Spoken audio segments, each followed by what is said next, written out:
নমস্কার বন্ধুরা, কেমন আছেন সবাই? আশা করছি সবাই ভালো আছেন এবং সুস্থই আছেন। আমিও খুব খুব খুব ভালো আছি।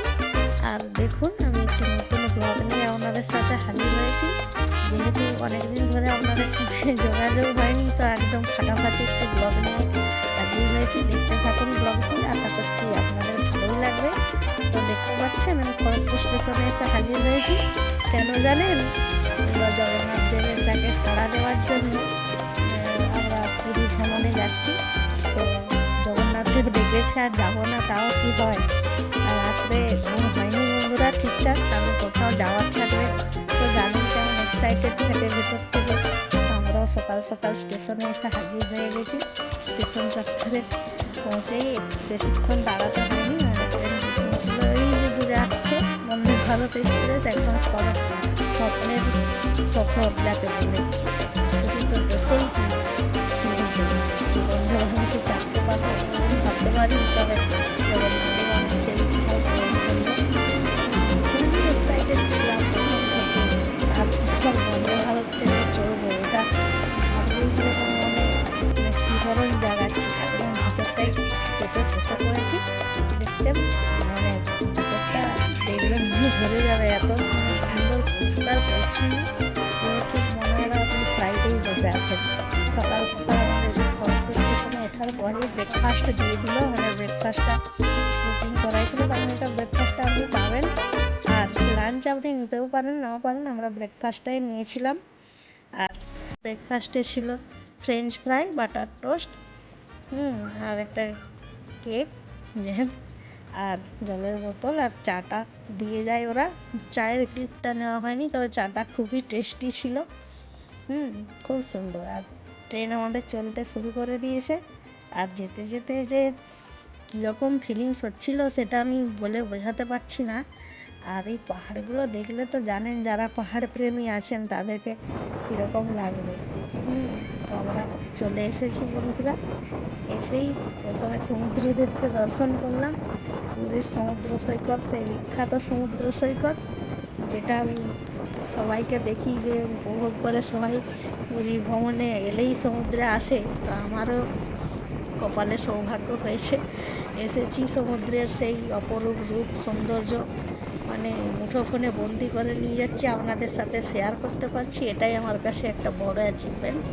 আর সমুদ্রের যে সৌন্দর্য সেটা ভাষায় বর্ণনা করা যায় না, এতটাই সুন্দর। সমুদ্র বিচে বসে বসে অনায়াসে ঘন্টার পর ঘন্টা কেটে যাবে, আপনি বুঝতেও পারবেন না। তো বন্ধুরা, এই যে দেখছেন, এই রিসোর্টে আমরা ছিলাম। রিসোর্টটার নাম গোবিন্দ রিসোর্ট। খুবই ভালো ব্যবহার। আমরা এখানেই বুকিং করা ছিল, এসে হাজির হয়ে গেছি। আর আপনারা যদি পুরী আসতে চান তাহলে আমাদের ডেসক্রিপশান চেক করবেন, এই হোটেলে এসে থাকতে পারেন। আশিস সেন, যিনি হোটেলের মালিক, তার নাম্বার আমরা দিয়ে দেবো, আপনারা যোগাযোগ করে নেবেন। হোটেলটি খুবই সুন্দর, দেখছেন অ্যাকোয়ারিয়ামে মাছ রেখেছে, আর খুব সুন্দর করে সাজিয়েছে আর কি, যেটা বলে পরিষ্কার পরিচ্ছন্ন। আর জগন্নাথ দেবের ক্ষেত্রে এসেছি, জগন্নাথ দেবকে দেখব না তা কি হয়? প্রত্যেকটি হোটেল, রেস্টুরেন্ট, সব জায়গায় জগন্নাথ দেবের ছবি আপনারা দেখতে পাবেন। এটা রিসেপশন, এখানে সমস্ত কিছু চেয়ার টেবিল, একটা টিভি দিয়ে দিয়েছে। আপনারা এসে যতক্ষণ না রুম খালি হয় ততক্ষণ একটু বসতে পারবেন। সব চেকিংয়ের টাইম সব লেখা আছে, ঘুরে ঘুরে দেখছিলাম যে আপনাদেরকে একটু দেখাতে পারি।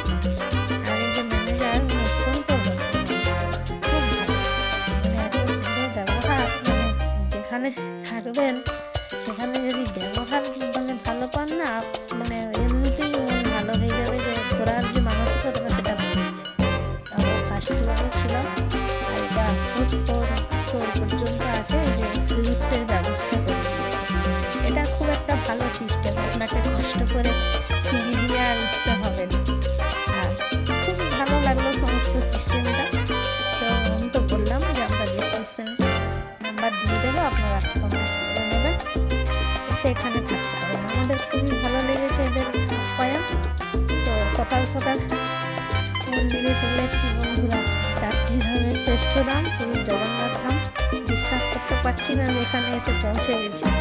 তো বন্ধুরা, বন্ধুরা কি বলবো আর, এটা ধামের মধ্যে পুরীর যে জগন্নাথ ধাম, শ্রেষ্ঠ ধাম তো বললাম, 4টে ধাম আছে, বদ্রীনাথ ধাম, দ্বারকানাথ ধাম আর রামেশ্বর ধাম। তো এখানে অন্ন ভোজন করে জগন্নাথ দেব, সেই জন্য এটি ভোজন ধাম ধাম নামেও প্রসিদ্ধ। আর এটা হচ্ছে বন্ধুরা নীল পাহাড়ের উপরে অবস্থিত বলে এটাকে আবার নীলাচলও বলা হয়। আসলে এই জায়গাটার অনেক নাম আছে। এখানে দশাবতার, বিষ্ণু যে দশাবতারের রূপ ধারণ করেছিলেন সেজন্য এটিকে দশাবতার ক্ষেত্রেও বলা হয়। তো বন্ধুরা এখানে 4টি দ্বার পাবেন, পূর্ব দ্বার, পশ্চিম দ্বার, দক্ষিণ দ্বার আর উত্তর দ্বার। পূর্ব দিকে আছে সিংহদ্বার, তার উল্টো দিকে আছে বৌদ্ধদ্বার, পশ্চিম দিকে, দক্ষিণ দিকে আছে অশ্বদ্বার আর উত্তর দিকে আছে। তো বন্ধুরা এই পুরীর জগন্নাথ মন্দিরের প্রচুর রহস্য আছে। জগন্নাথ দেবকে মন ভরে দর্শন করেছি। জগন্নাথ দেবকে আমি প্রচুরভাবে মনে মনে বলেছিলাম যেন গিয়ে তোমার সুন্দর করে আমি দর্শন পাই, সেটা আমি করতেও পেরেছি। সকাল সকাল উপস্থিত হয়ে গিয়েছিলাম বলে এই সময়টায় ভিড়ভাড় কম থাকে, তো দর্শন খুব ভালোভাবে হয়, এটা আমি পেয়েছি। তাই আপনাদেরকে বলছি যদি আসতে চান একটু সকাল সকাল আসবেন। তো 7টার দিকে এসে মন্দিরে উপস্থিত হয়ে গেলে 8টার মধ্যে আপনাদেরকে যে দর্শনটা জগন্নাথ দেব দেবে সেটা আপনি ভুলতে পারবেন না। তো ভালো করে দর্শন করা যায়। তো পুরীর জগন্নাথ মন্দির তো রহস্যে ভরপুর, সবাই জানেন।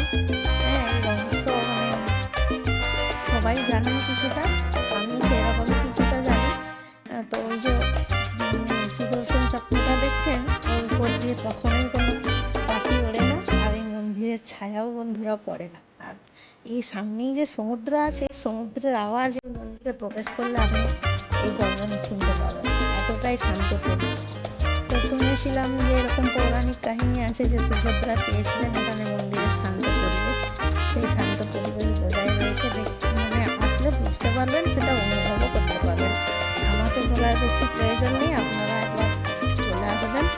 আর রান্নার জন্য যে বন্ধুরা জল আনা হয়, সেই পুরো মিষ্টি জলটা মানে চতুর্দিকে নোনা জল, অথচ যমুনা দেবী মানে মিষ্টি জল পাঠিয়ে দেন যাতে জগন্নাথের প্রসাদ তৈরি হয়।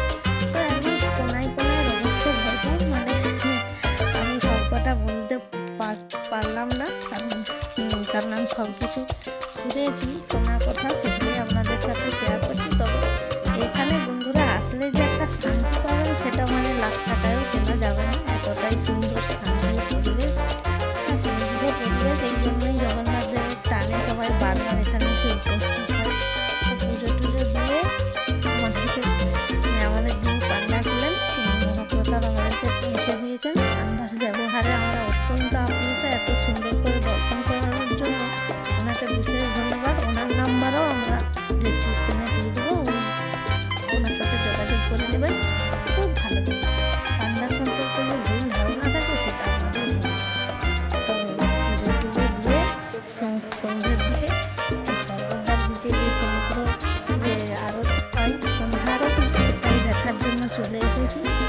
আমি মানে ইচ্ছা ছিল যে এই আরতিটা দেখার, দুজনের আরতিটা দেখতে পাচ্ছি, মনে মনে যে শান্তিটা অনুভব করছি সেটা মানে বর্ণনা করার বিষয় নয়, এতটাই ভালো লাগছে, মানে সত্যি আমি আবেগপ্রবণ হয়ে পড়ছি। এটাই সুন্দর এখানে পরিবেশ। আর সমুদ্র সৈকতে তো 8 ঘন্টা পর ঘন্টা কেটে যাবে কোন দিকে বুঝতে পারবেন না। সবাই আরতির শিক্ষাটা নিচ্ছিল, আমরাও একটু নিলাম।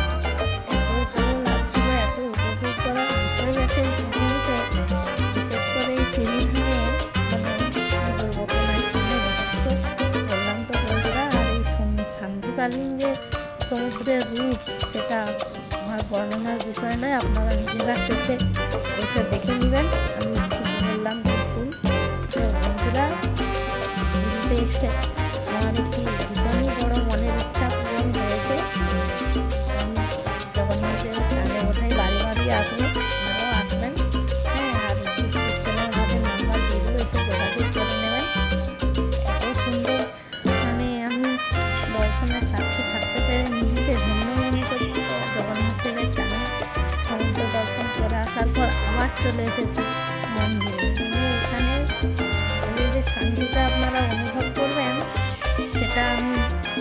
ভাষায় বলতে পারছি না। তো বন্ধুরা আমার সাথেই বলুন জয় জগন্নাথ, আবার যেন আসতে পারি। আপনারাও সবাই খুব ভালো থাকবেন, সুস্থ থাকবেন। আমার ব্লগটি কেমন লাগলো জানাতে ভুলবেন না।